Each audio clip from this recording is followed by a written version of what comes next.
Ivana Alawi nagpa-lie detector, sinagot ang tanong kung nanira siya ng pamilya. Usap-usapan ngayon online ang bagong vlog ng aktres at content creator na si Ivana Alawi na inilabas noong ika-23 ng Hunyo. Kung saan sinubukan niyang sagutin ang ilang mga matitinding tanong sa segment na pinamagatang Truth or Lie. Sa nasabing vlog, hindi nag-atubiling sagutin ni Ivana ang mga tanong na may kinalaman sa kanyang personal na buhay, relasyon, at mga kontrobersyal na isyu na iniuugnay sa kanya.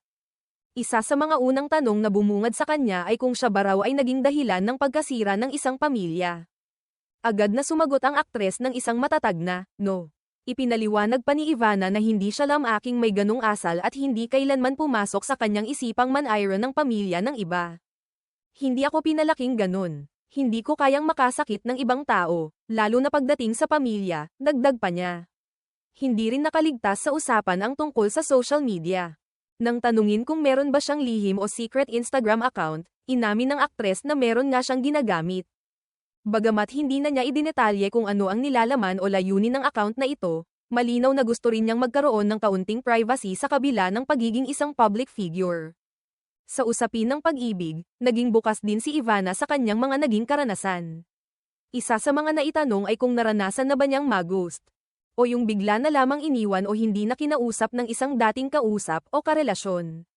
Ang kanyang simpleng sagot, oo. Bagamat hindi na siya nagbigay ng maraming detalye. Dama sa kanyang tono na ito'y isang hindi malilimutang karanasan para sa kanya. Isa pa sa mga usaping lumutang ay kung may dating kasintahan pa ba siya na nais niyang balikan. Mabilis ang kanyang sagot, wala. Ayon kay Ivana, hindi na raw siya babalik sa isang taong nanloko sa kanya. Idinagdag pa niya na kahit noon pa man ay nakikita na niya ang mga hindi kanais-nais na ugali nito.